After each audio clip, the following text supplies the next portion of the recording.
Sweet. Yo, what is up, everybody? Kevin here. Today, I have a very special guest on the live chat. We got Elijah Teter. If you guys don't know Elijah, he's an ex-pro snowboarder. He's a snowboard coach of lots of top pros like Kazu Kakobu, his sister, Hannah Teter, and also Louis Vito.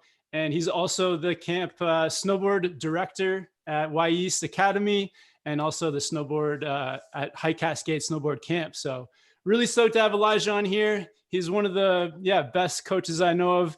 And Elijah, thanks for hopping on, dude.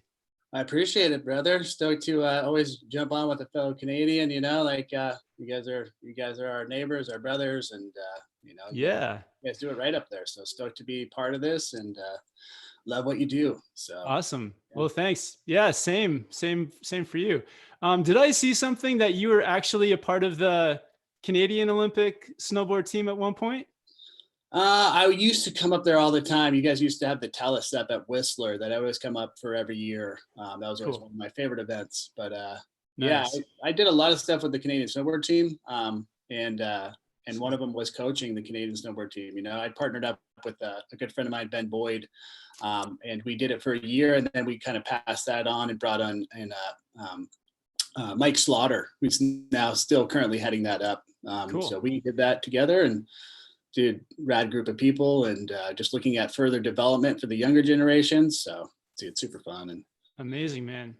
And for everyone watching this, if you guys have some questions for Elijah, we'll definitely hit that up on the second half of this chat. But man, stoked to talk to you, pick your brain about things. Like, it looks like you've been across the map in the snowboard world, in the snowboard industry. So I feel like you're a wealth of knowledge, not just for the coaching aspect, but on the industry side as well. But yeah, before all that, let's take it back. Like, how did you first get into snowboarding, and like, where did you grow up doing it? What was your home mountain back in the day? Yeah, so growing up, it was actually part of our curriculum in elementary school every Friday during the snowboard year.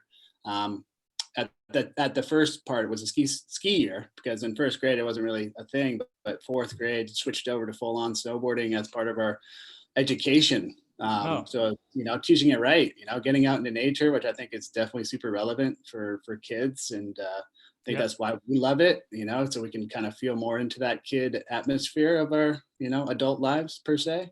I had Okemo Mountain in the backyard. And it's 15 minutes from where we grew up, and just kind of fell into it a little bit. And then my brother Blaze Trail, my brother Abe Teter, he was kind of the pioneer. He was up there with with like Gigi, and when Gigi was kind of coming up and through, and Nicholas Mueller, and kind of Terrier, and so they were all hanging out. And if you haven't checked him out, look at some of the old U.S. Open footage and or pictures. He would always just crush, because it was in our hometown of Vermont, and I was there for 30 years at Stratton Mountain. So he was a big influence for me and my sister, kind of coming up and through. And me and my sister were the youngest of the family of 5. So we kind of stuck together, and we had my middle brother, Josh, who's autistic. He's the reason we're also grounded. But he was kind of in between us. So it's kind of like my older brother, Abe, and then my oldest, Eamon, who's also a sports manager. So he's still in the snowboard world as well, and surf world. But yeah, we had kind of a fun squad growing up per se. And amazing, man. Like good vibes amongst the family, and just kind of, we were always told that we're chugging maple syrup in the back corners. That's the reason we're going so high, and doing all the crazy stuff back in the day, and still to date. So that's amazing. I feel like Vermonters and Canadians probably have a lot in common, just having that little border in between us there. Totally. Yeah, it's not bad. I mean, even for us, Montreal was not too far. My buddies would always kind of come up and cruise up there, and it's a lot of similarities, and yet there's still some good cultural differences that that do make us unique, which is, I think, we can all get behind as just definitely, man, each of us uniqueness. But I remember the same thing. I got into it because of school as well. Like there was a high school program where started out skiing, but then started seeing the snowboarders trickle out onto the mountain. So, But yeah, like I didn't have like any family doing it, no older brothers or parents, but had some friends at the time in high school that pushed me into snowboarding, and it seemed like the thing to do. When you first started seeing the snowboarders on the slopes, was it like a quick transition for you, or did it take a few years? And were you also getting a lot of hand me downs from your older brothers? totally. Yeah, my first Yeah, board was a Burton Air, and so hand me down from my older brother. So it was yeah, it sick, was my Christmas present, I think, for that year. But yeah, awesome. I mean, back in the day, it was kind of like there's a few of us, handful of us, so the progression was very slow. Like I didn't learn a 360 until 3 or 4 years into it, and Wow. and Yep. now I can teach somebody a 360 in their first week.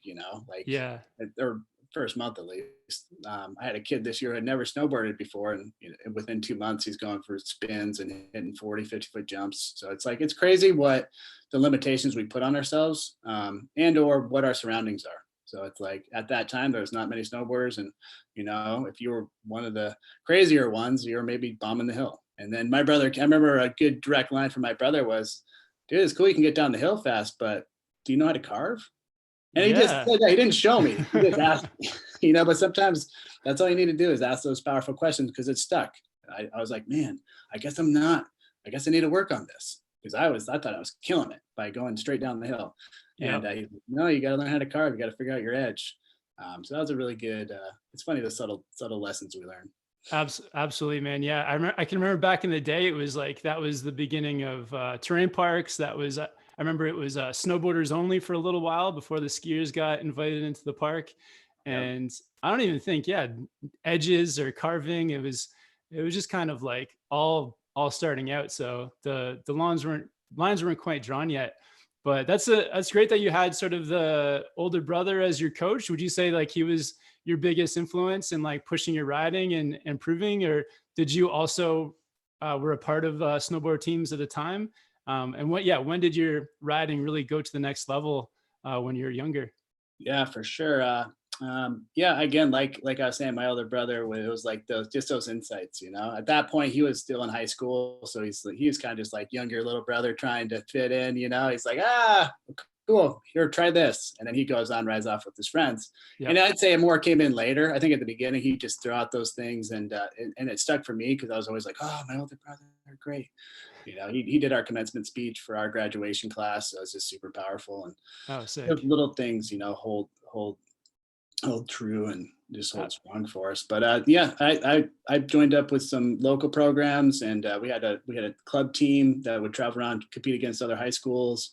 I then joined on to the kind of developmental team for kind of up and coming ISF, which was at the time that since has dissipated, but it was okay. more like the ISF Junior Worlds, you would think, like kind of their developmental teams. And then ended up getting results, earning a spot onto the Junior Worlds team. So you traveled. I think our first trip was to France. So I went to France, and then How old were you when you were doing that? France. I went 16. Wow. Yep. So that was one of my first big international trips. Of course, the USASA Nationals, went out there for that and kind of earned my way up through all the spots and protocols, and then at that point they had a developmental team, which was rad for that that demographic that was maybe going out, the best kids from around the country, which has formed into Rev Tours and Futures Tours and all sorts of tours. And I was actually talking to Mike Mallon, who was head of USASA, and looking for ways to bring back almost the developmental team, which is what I was part of at that time, which Yeah. has, there's not really a team in place for those guys anymore, just to go out and travel the world a little bit and train together. Because as you know, with snowboarding and anything, if you want to get good at something, surround yourself with people that are way better than you. Yeah, I was just gonna ask you, do you think that was the key? Because for me, like growing up in Ontario and riding some smaller hills, it wasn't really until I moved to the West Coast to Whistler and I was surrounded by people that were passionate about snowboarding, but also passionate about progressing and learning. And that's when there was a lot of big realizations for me, like about learning from others and like following other people like down a line or through the park. Do you think that's something like one of the first keys of progressing in snowboarding is surrounding yourself with those like-minded people with progressing in mind? So I think that's a huge one. I mean, I even even for my girls, I'll make them ride with guys just Yeah. because it pushes them so much more. And that's why my sister got so good. She had 4 older brothers, so it's Right. like, yeah, she surrounded herself with just that. Like we pushed her hard, and she didn't realize how good she was, until she was winning everything. And then she started comparing herself with girls, and then it slowly, Yep. like, yeah, she still killed it for years and years and almost another decade.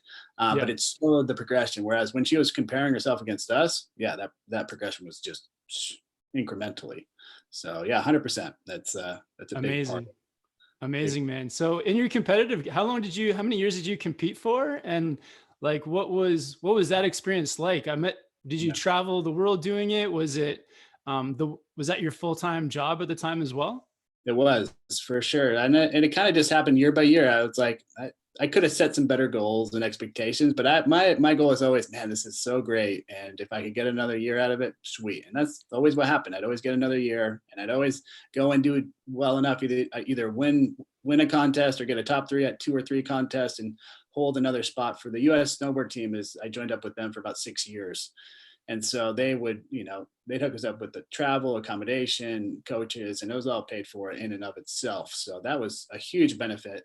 And then Wow. obviously you win an event, there's $10,000 and sponsorships would kick in a bit, on top of that. Or you get a magazine piece and you get some play. So it would always Wow. work out. And then in the summer I do, at that point I was living with my sister. So she would always let me work off rent. So I'd be projects all summer. She'd be like, all right, cool. I need my deck redone. So, Nice.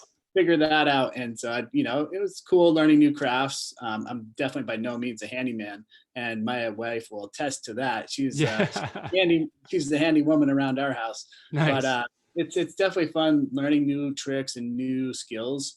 But it's definitely like, it's one of those where you definitely got to work hard to keep at it and keep in it. So I definitely put in the work, and I dedicated every year to it, and I trained hard in the off season. And when it was time to snowboard, I'd be sore a lot, but Yep.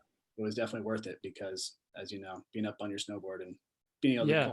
call it a career is something phenomenal. So Absolutely. Do you have any standouts, any highlights from those years, accomplishments, or just crazy moments in your competitive snowboarding career? I mean, there was a good patch I had where I kind of had a run where I'd always work on my switch tricks when it was kind of bad days. A lot of people would just go in. It's like, oh, you can't see anything, or it's -30 out, and wait.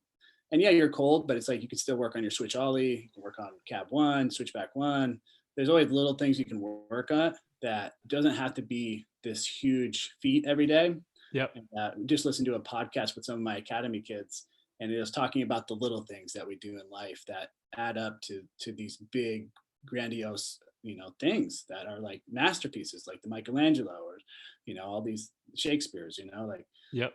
little things that we're doing on a daily. So I really made that part of what I did, and I started doing some stuff that just felt good. And it was different in snowboarding, and now that's, to me, one of the things I really enjoyed about it was my riding was so much different than everybody else. And Okay. I'd like when it got to the doubles, I didn't really have the doubles, but I would stack into the top 4 or 5 with a run that didn't have any doubles. So I was like, it was pretty cool that it started getting some play. And then of course Danny Davis came in and did switch methods, and Scotty James is now doing switch methods, and they're getting all this huge, like, oh my God, these switch methods. But it's cool to still get some shout outs from like Brushy and like Sullivan and all those guys that it rings in the heart. So it's cool to still get some shout outs like, oh, you should have been watching Elijah back in the day. And Yeah. Yeah. I'm like, yeah, it's cool. It was fun. I enjoyed it. But the biggest thing that I loved from it was, just getting on your snowboard, not looking at the weather that's ahead of you. There's always stuff you can work on. And that's Yeah. what I really enjoyed in my career. But I had a 4th at the X Games, and anyway, Jeff Brushy comes up after. He's like, "Dude, I had you in like top 2." Oh, So for sick. him to kind of come up and give me a little, like, because I was like, "Man, I thought I deserved for top 3." And for him to come up after, because he was a judge that year, and he was just like, "Dude, I had you in the top 2." I was like, "Dude, that means a lot, Brushy. Thanks so much, man." Because as That's it is, in the competitive side, it is a judge sport. It is open for interpretation. So yeah. no matter what, you're gonna have people that agree with the judges, or you have people that are gonna say, "Hey, man, you got robbed." And no Yeah. matter what, if you go out and put out your best, that's all you can do, man. You know, and Yeah. I guess it's not as cut and dry as like, a baseball game or a soccer match or something where there's points and it's very definitive. And I guess there's some like leeway in there by the ref where they're making calls that can be judged a certain way. But yeah, in snowboarding, when it's purely being judged, I guess it's a tough sport to just purely, base it on the numbers because there's that open for interpretation. But man, you're that's sick. And you were coming up too in like the 2000s where a lot of those tricks, like everything every year was like everything was building like one trick on top of the next, like going from, sevens to nines, and like everything was really ramping up through those years. So was that like a fun time to be a part of when there's a lot of like firsts in the snowboard world in terms of tricks that like, at the time those tricks were not only first, but they're also I know for me, just being outside of the competitive world, they almost seem to be attainable to, just more average Joe type people compared to now where everyone's throwing down the doubles and triples. Was that a cool experience to be a part of, that like growing age of snowboarding and trick progression? Oh, for sure, man. I mean, it was like every year you look at it and you're like, man, what's going to be done next year? It can't go any higher, you know? And I mean, it's Yeah. even talking to some of the legends. They're just like, they're thinking the same thing. We had Wally, Iwaya, I butcher his last name, but he did a little talk with us on the skate side. And he was growing up in the 70s and just, no shoes on and just barefoot.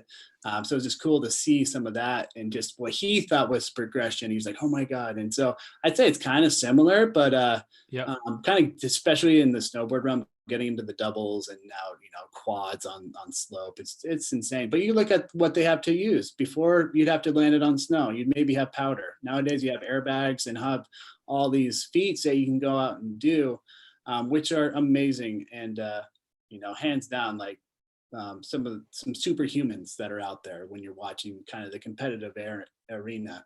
But Amazing. like you were saying, I think getting back to, I think there's tricks that I've done that I've seen a handful of people do that nobody else does. I think it's kind of really defining that. We had Gigi Ruff on with us. I did a call with him the other day, and it was Nice. really cool to see how he approaches kind of like his snowboard mentality of doing something completely different than everybody else. So it's like you see somebody do a double, go out and do a single, like you're saying, because it's attainable for everybody to go out and try, Yeah. and you can always put your uniqueness into it.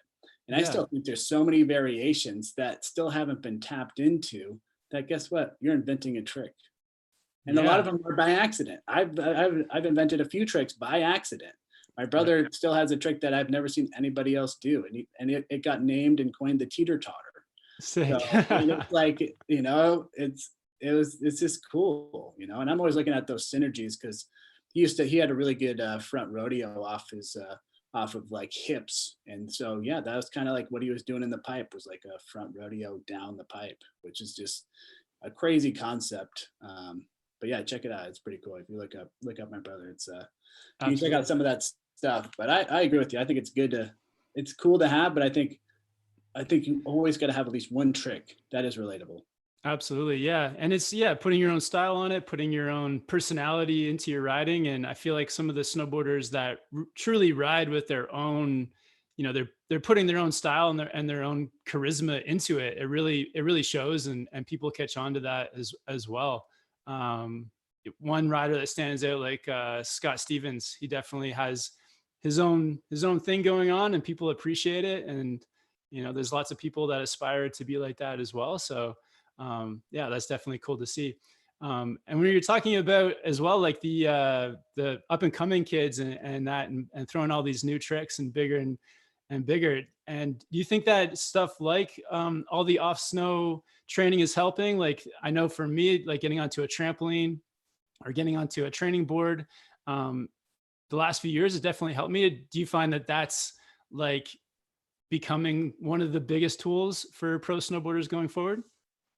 Yeah, I think air awareness, at least in slopestyle half pipe, anything you're spinning, flipping, it's so good to have that air awareness. And Yeah. we had a trampoline growing up that was, they just grew every year, would get a little bigger one.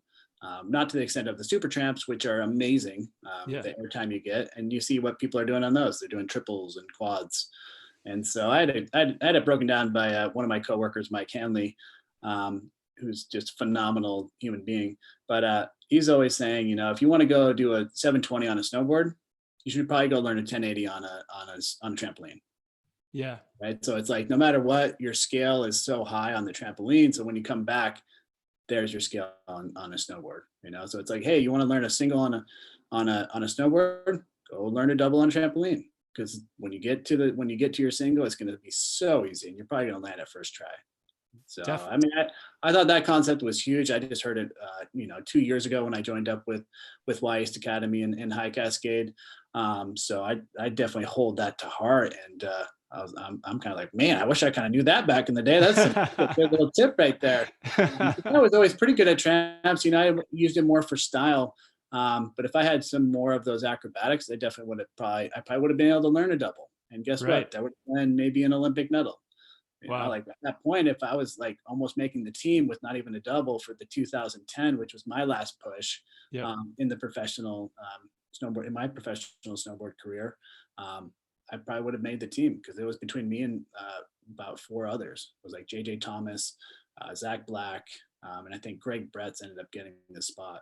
Or Louis Vita, one of those guys got it. So yeah, it's amazing. Like these things outside of snowboarding that complement it so much. Like, yeah, the trampoline work, I can definitely see that. Just the air awareness, being upside down and flipping and knowing where you are, and like now they have the tramp boards that you can strap to your feet as well. And then even for me, just at home, just hanging out, I duct tape the 2-liter bottle up and hop on that with a skateboard deck. All things that, great tool.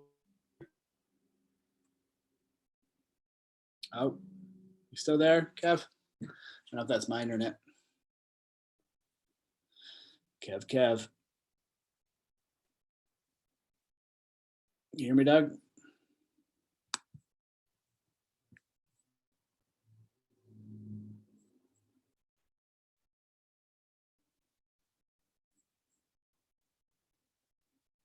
Hello?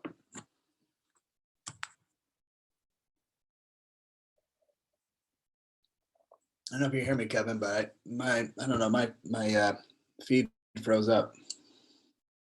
Oh, all right, we're back. And we're back. A little break before we got to the bathroom. All right, cool. Cool, man. Let me just check on the YouTube side. I'm gonna ask these guys if everything's all right over on YouTube. Sounds good.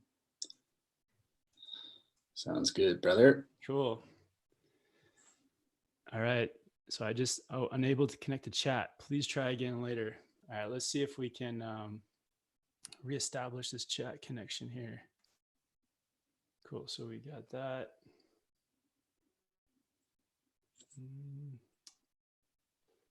I think we're still streaming. It says live on custom. Let me check. Let me just pull it up on YouTube for a second here. There you go. Mic check 1, 2. Yeah. Let's see what these guys are talking about. I think we're still streaming. Yeah. Okay, cool. It's all good. We're good. Thanks for the patience, guys. Before we continue on, let's give everyone on the live stream a big shout out too. Thank you guys all for hanging out with us. Seeing all your questions coming through. If there's a question for Elijah, just definitely throw it into the chat there. And maybe I'll pull it up here on my phone as well. Yeah, everyone's saying we're loud and clear. Thanks to everyone for the likes, for hopping on. Heck yeah, man. We got people on here saying their best friends are skiers, that's all good. And we've also, I think we've got somebody says hashtag Go Team Redbeard. So I think I love it. And we've got a super chat here from Engen says, how is coach you decide what tricks the riders will do in a contest? Cool question. Yeah. So for your athletes, like, how do you guys map out a trick line for a contest? I think like we were talking before, ideally it's like it's got to feel right. Yep. So like, you got to go with the natural style of somebody, if and then also work on the things that they need. Obviously, a run needs to consist of certain, all four directions. So at least if it's a rail line, you should be spinning on all four ways if you can. Preferably if it's smaller rail line, switch. So it's like knowing what the past history has been with that contest series. So what does it take to win? And kind of what's your pregame workout? What's your pregame routine? It's like what you're doing in your off season is going to prepare you for having a successful season. So are you able to get down to New Zealand or Chile or some of these cross training avenues Yep. to get out and train, and then developing that run and knowing what tricks need to be done to be at the top spot, really. And so it's Yeah. like, and being straight up with your kids and saying, hey, sometimes a big part of the progression is, if you get a kid and really sometimes they just need to train. And so you're just going out and you're training. The next one is you train to compete, right? So then you're going to train for competition. You go out and do competition. The next one's going to be you compete to compete. So you compete to just get that level-headedness, the calm vibe, just being at the top of a venue, and then you compete to win, right? So then you've been in competition long enough, so you're going out and you're competing to win. So once you kind of figure out that dynamic and where you're at, so sometimes you're going to need to go back to just training, and you just need to train and get new tricks and to go through that proper step. So then you train that run to compete to compete, and then you compete to win. So you just can kind of go through that. We call it progression, execution, and then reflection. All of them are equally as important, but the biggest thing that a lot of people that they forget to do is to reflect. So it's like, sometimes that reflection is, man, I thought I had the run and I got 10th place. So it's like, cool, now we need to go back and train again.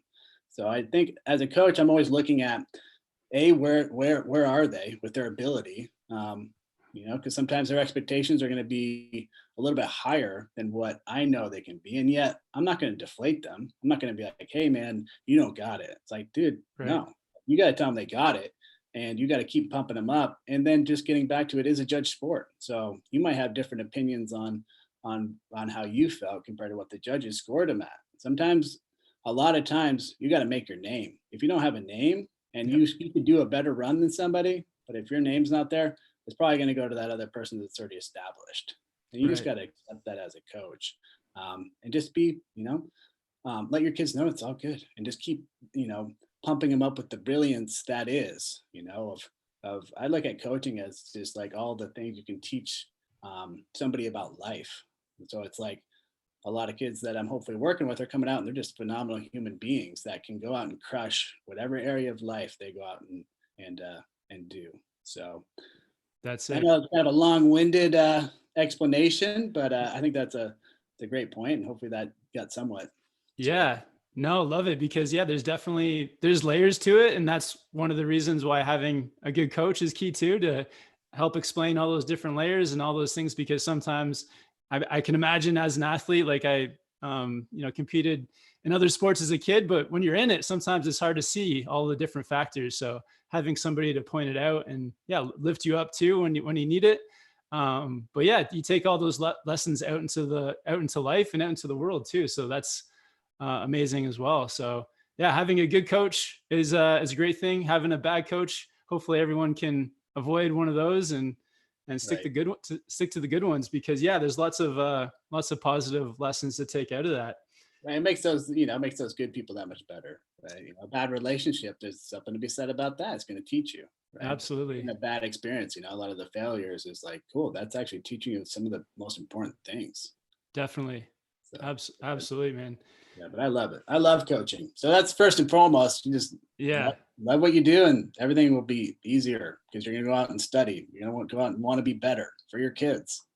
Wow. What do you have in the pipeline for coaching? Like what are you doing at the moment, and what's in the future for you and coaching?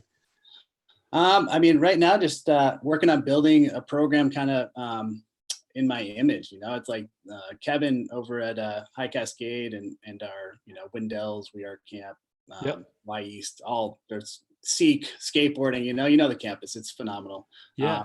but he's challenging me with building it in an image that kind of represents the brand, but then also kind of in my image of kind of where and what I want to see a program become. So it's like kind of like I've been sharing with you guys a bit of like teaching life values and teaching things that you can go out and kind of develop your own brand. So one of the things I'm having my kids work on right now, because we've been working remotely because of the social distancing, is kind of we watch podcasts together and we go through and see what are those 1 to 3 points you're getting out of the podcast. So it's like I love the opportunity right now because we're able to diversify ourselves in who we are and get to know ourselves more. One of my girls was talking about, man, I see all these snowboarding shows with kids that are still snowboarding. It makes me so jealous. I'm like, yes, use that fire to get into your visualization technique, because the mind doesn't know the difference between what's reality and what's in your imagination. So go and strengthen that part, because that's a huge part of what it is that we do. I had an experience out in Switzerland with one of my kids at the time, Jake Pates and Marcus Cleveland. And this is when Marcus was kind of coming up and through as a younger rider. And my kid Jake went over and talked to him and just kind of, rapped out for a little bit. And, and kind of asked him how he broke down and gets into his snowboarding. And he opened up to him, and it was just like, yeah, I'll go and practice for 2 or 3 hours, just visualization. And then I'll go out the next day, or I'll go out a couple of days later when I feel like I got it right and it feels right, and I'll land it first try, Jake. It's crazy. And I always knew how important meditation and visualization was, but to that extent.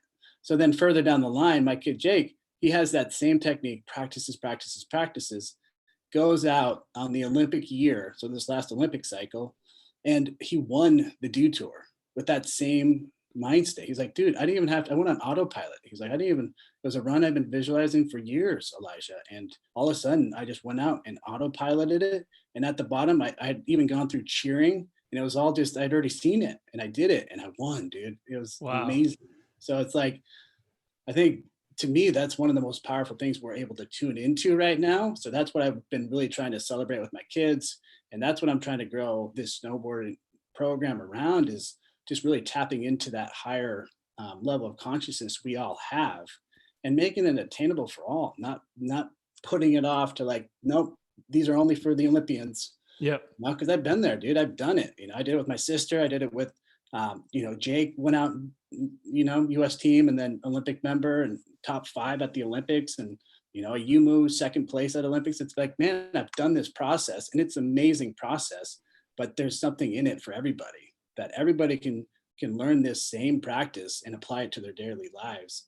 And they're going to be influenced that much more to just have passion for every day, because the process is the gem. It's not that end goal, it's the process. Definitely. And yeah, at the moment, it's the perfect time to do it. Like, we're off snow, we can sit back, think about positive life goals, visualizing tricks, like thinking about even where you want your snowboarding to go, because at the moment there's so many opportunities with either social media, YouTube, or on the competitive side, like a wide range of ways to compete, or not even competing, and just being out in nature and the lifestyle of it all. And I guess it's Earth Day today as well. We should mention that. Happy Earth Day to everyone. Yeah, so yeah, so for, snowboarding goes hand to hand with that as well. So many positive things there. Yeah, that's incredible. And yeah, for everyone, if you guys don't know, if you haven't heard of it before, High Cascade Snowboard Camp in Oregon at Mount Hood, amazing spot. You can check out their website. And then the wy'east Academy as well. I'm kind of confused. There's so many different names. There's also the We Are Camp, and then there's Wendell's. And yeah, there is. We Are Camp's our mother brand. They kind of encompass us all. Okay. High Cascade's the snowboard, kind of like more, if you want to sign up for snowboarding at High Cascade, you could go through their website. Wendell's is going to be the ski version. So if you want to sign up for ski, go through their website. Yeah. And then Seek is our new skateboard brand. So you go through Seek's, it's kind of like ideally trying to have their own voice and kind of building up their own, but then all of it's encompassed through also wy'east Academy, which is, I'm the snowboard director. We have a Big Mountain, which is headed up by Brandon Sorrell, who's, if you ever want backcountry knowledge, like I wish I had some of the insights that they're giving in those classes. They're going out and taking avalanche classes. They're doing snow safety checks. They're teaching kids how to go out and film and like, what to be posting and how to, link up with photographers and groups. Amazing. And then, our ski program, which is our freestyle ski program, has been one of the more successful ones. Like they're going out and pretty much like almost putting kids onto national teams and Wow. competing with some of those members. So it's a fun program. Everybody's obviously just super in love with what they do, and I think that's what shines through. Yeah.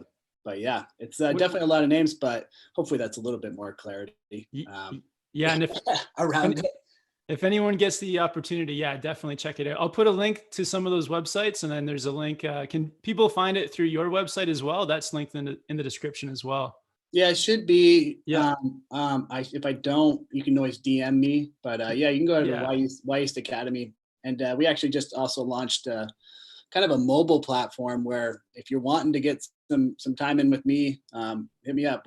We're launching it May 11th, just Amazing. on the off time until, hopefully this is only a couple of weeks, Yeah. But like for some kids, it's hard for them to get out and spend money to get here. And then, the cost of camp and passes. So we're launching a mobile platform where you're able to tap in with me and, get some one-on-one time with me, and yeah, hit me up, DM me, or Awesome. wy'east Academy. Yeah, we'll put a bunch of those links in the description. But yeah, incredible stuff. What are some of when you're, assembling your team, your coaches, what are like a few of the characteristics that you're looking for in a snowboard coach? Because like being in the industry myself, I know everyone has different styles. There's so many different ways to do things, but yeah, what are some of the things that you look for when you're hiring your staff and your coaches? Well, and my first question, which it baffles a lot of people sometimes, but it's like I ask them, "Hey, what's your life goal? Like, what do you want to? What are you hoping to accomplish in this life?" And so, like, I mean, even when I came in and the academy coaches that were here, I asked them, like, "Oh my God, what? I don't know."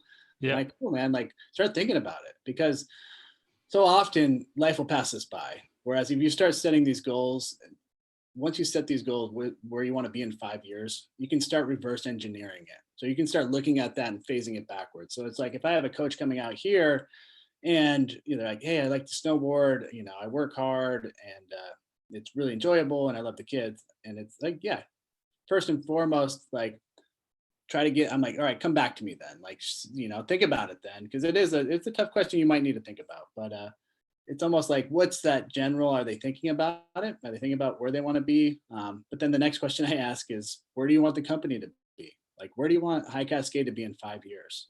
Yeah. Like, I know where I want to see it, and I know who I want to branch into, and I know who I want to partner up with. But it's like, that's my story. I want to hear everybody's story of kind of where they want to be, Yeah. from now, and then kind of what they love about snowboarding, and then how they can relate that to the kids. The kids should be mentioned in the top 3. Yeah. That's a huge part, especially for summer camp, is you're in it for the kids. Yeah. I know for me, a lot of my success has been because I've had a wonderful partner. My wife, Roxy, she's been my biggest advocate. So I'd recommend finding a good partner or finding a good core group and support group to have your back always. But then be in it for your kids, Absolutely. show that you care. It's a big one. As soon as your kids see that and show that you're invested in them, and they can have that trust in you, which is a big part of snowboarding, is that trust aspect. Because the kids are getting upside down or going for their first spin or, going faster than they ever had before.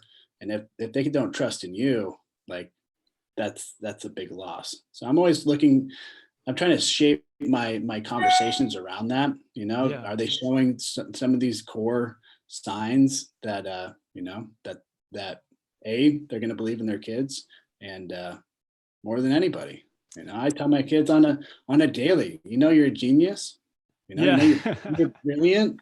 And it's like, man, I never heard that stuff growing up. But if you really look at our body chemistries, it's like, dude, our bodies are, it really is a genius system we have in place. So why aren't we telling that to each other more? Because, it's like just breaking that mold for me of, just that core, I'm like, no, dude, like we're all out here on a snowboard. Doesn't matter if you're on skis or snowblades or, riding a bike down the hill. Like, it's all for the love of being outdoors. So, Yeah. that would be what we're putting out there and what we're supporting each other with. This creating bigger smiles, Definitely. Yeah. And everyone's amazing. Like, even, their first day on the board, it's not really how that person's defined. Everyone's like, already amazing the way they are. And those are great messages. And I think that, like, if you implement all those things as a coach too, you end up just later on reaping all these amazing rewards through, like, maybe a relationship that you have with a student that you become friends for, life. I'm sure you have this as well, where you have students that come back, 7, 8, 10 years later, and they may be still snowboarding, or maybe they've moved on to careers, but they still, like, want to be in touch and keep in touch because you've had, like, a positive impact on their life. So probably, the biggest reward of putting those things into practice is that they do end up paying off. And on top of that, then everyone stays that much more safe, and hopefully your students become that much more stoked on snowboarding and just life in general. So it's like, you put those things into practice, and they definitely pay off. So I love your outlook. I'm stoked to come back to the camp, and man, man, it was fun. It kind of, it is what it was, like that we were going to link up, and then you had to leave. And I'm always looking for insights, and I just love what I do. So that's why I feel like, man, anybody I can influence and anybody I can bring in, like, dude, I just want to affect everybody. One of my main visions is I want to uplift the world, and to, like, really finding that Olympic spirit within, regardless if it's your, if it's your first walk that you have never really gone on as an adult, or, if that's learning your first double backflip or whatever it is, doesn't matter. It's like that progression, that taking that first step, and then taking another step, and then another step. And then, man, guess what? You just completed your first mile, or, your first trip around the block, or the little steps, and that's how I always break things down. Little, just fundamentally, like you're saying, safety oriented, with the proper steps taken. Absolutely. Yeah. And then it's I've always been, that's why I created this YouTube channel as well, was that always that want to, like, share cool things with people. I love snowboarding so much. I love the mountains. And I was like, you guys got to try this. Like, everyone's got to get in this. So sick. Yeah, that's the best. Let's do a few questions from the live chat, because lots of people on here. If you guys have a question for Elijah, definitely hit us up. And first of all, shout out to some of the people in the chat. We got Engen, El Stacker, Highland Cow, TR Skate, Iker, Chuck Van. Thank you guys all for tuning in. Let's see. Let's find a good question here. Yeah, thanks, guys. Keep following Kevin. He's doing great things. Props to you, man. Thank you, man. I enjoy your vision. I enjoy following, and appreciate it, because it's uplifting the world, and I love that. Sick, man. Yeah. Well, hopefully we can just continue to connect. And I know you're a busy guy too, but we'll definitely get on to some riding and making some videos together very soon, man. Love it. All right. So everyone's in the chat kind of hanging out, talking to each other. But we've got Highland Cows he's 14, and he's riding in the snow center in England, and he wants to move to the mountains. Do you have any advice for moving out to the mountains, out to a resort town? Any stories from when you made the move? Highland, I think the biggest thing is just realizing there can always be excuses going to a mountain, right? So you go to some place like Breckenridge, which used to be the grand center of it, and Mammoth was before that. And they have all these jumps, but it's maximizing what you got. I think the biggest thing that I would say for anybody, wherever you are, if you go out and maximize it, you're going to crush. So it's like, if you can save money, looking at the price point, like looking at it, if you pay this price to live there, and yet you only have $1,000 to travel, that's one thing. But if you spend a way smaller amount to live somewhere, and then you have $10,000 to travel, that's going to give you a whole other set where I like the $10,000 to travel because I love culture. I love what I get to learn from other people, even, Canada just being not that far. It's an easier trip. So being structured with the trips you take as well, like, right, being just planning it out, mapping it out, and then connecting with people like Kevin or myself that are going to be tool guides for you in that place. So if you can get somebody looking after you and all that. But the biggest part I think is maximizing wherever you go. Coming out of Vermont, it was like it was challenging. It was icy. It was firm. A lot of my friends from the West Coast never liked coming out. They said, "I don't want to come out there for events. It's too firm, too icy." But Yeah. I went on to capitalize. So when I went out to these other places, I would destroy because I was so used to this firm avenue that just became my norm. So take that mentality into anywhere you go. Like go out, be the hardest worker out there, and you're always going to succeed because hard work does pay off. Definitely. And one thing I would say too for moving out to the mountains, it's all about like with my friends, a lot of people were very hesitant until somebody did it first. And yeah, be the guy that does it first. Get out there, go, be the first one to move away from your hometown and to the mountains and set up shop. And then maybe a few of your friends will follow you out. And then once you do it once you do take that first leap of moving into the unknown, then I think the next one is a bit easier after that. I love that, Kevin. That's a great point. Yeah. Okay.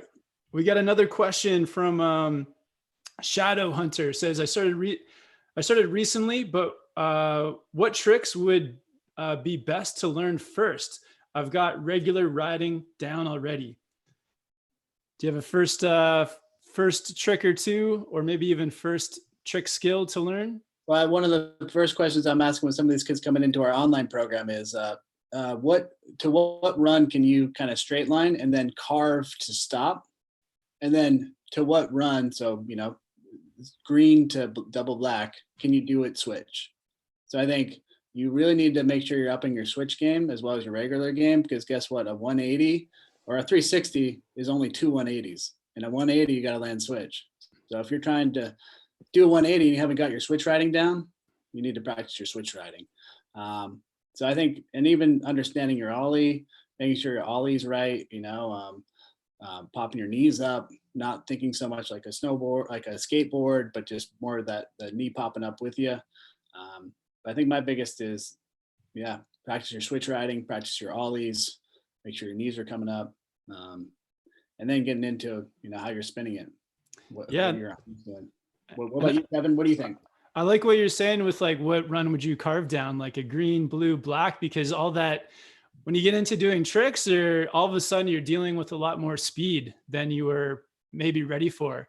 So being out there, carving up some steeper runs and dealing with speed, being in control of your edges. Because when you hit that first small jump, even though it looks small, when you take off from the takeoff and then you get into that landing, you come into it with a little bit more speed than you're expecting. So being comfortable with speed, I would say is a good thing, good skill to have beforehand. And we also have Cello Board says, I met you, Kevin, at Big Bear, and we were talking about age. I'm 40 and started snowboarding at 36. Can I reach a high level of riding? That's a great question. So Cello is 40. I'm 38.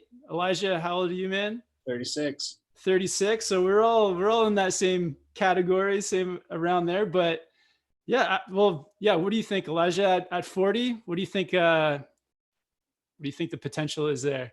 I think you will reach a high level of snowboarding anytime. Yeah, I mean, if you keep up on your stretching, especially as the older you get, you need to make sure you keep up on your stretching. Yep. How abusive were you with your body? What were you doing before? But I think you could always, the sky's the limit. I mean, it's your own limitations that are going to still hold you back every time.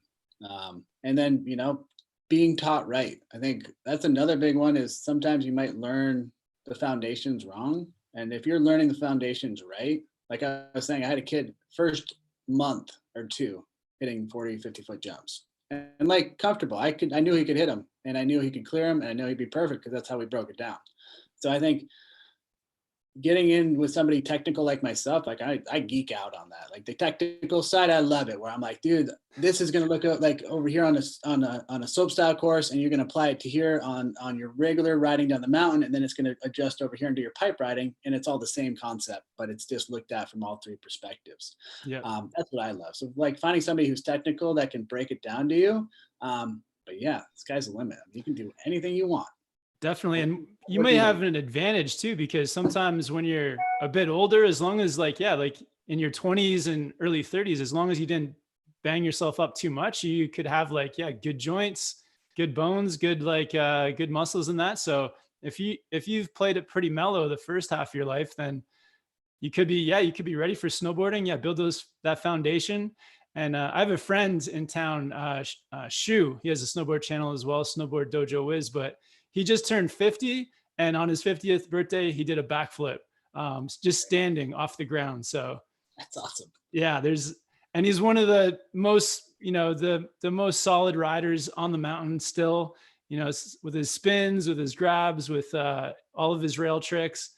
So when I see him on the mountain, and he's like, yeah, and he's 50 now, so yeah, there's no end in sight. Let's yeah, keep progressing.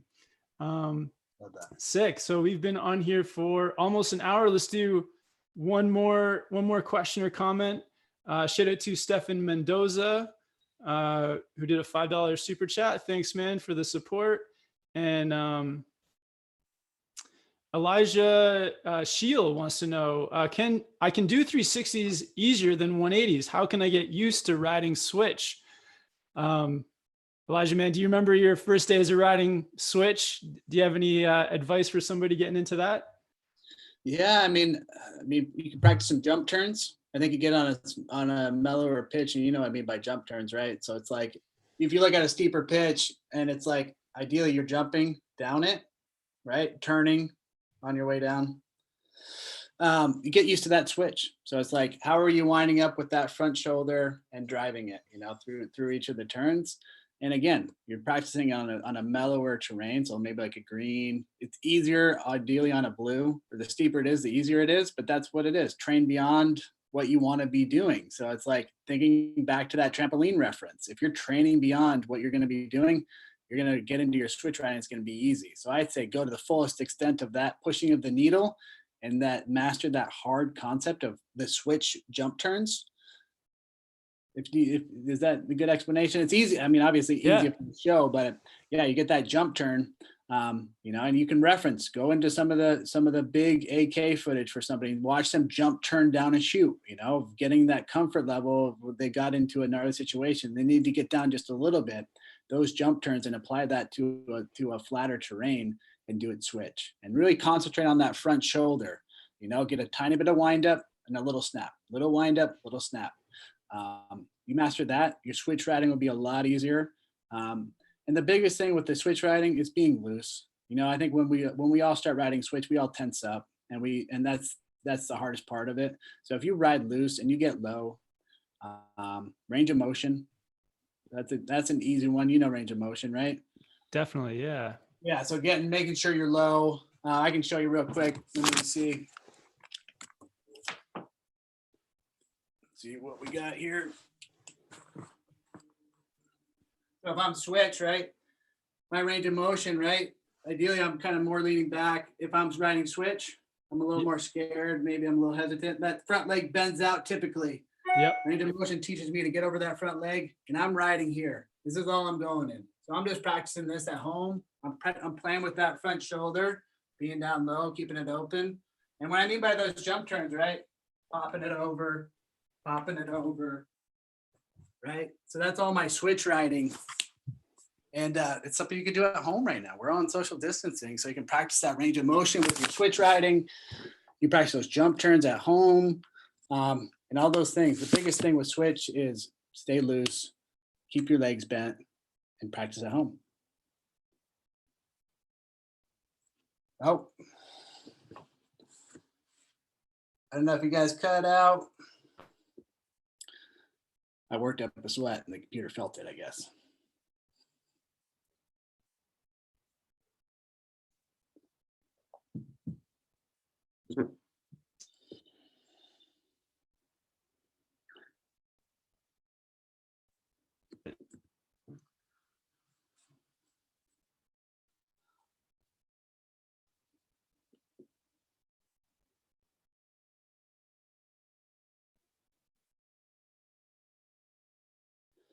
Oh, I'm the host now. Well, you guys are killing it. You guys are following a great leader.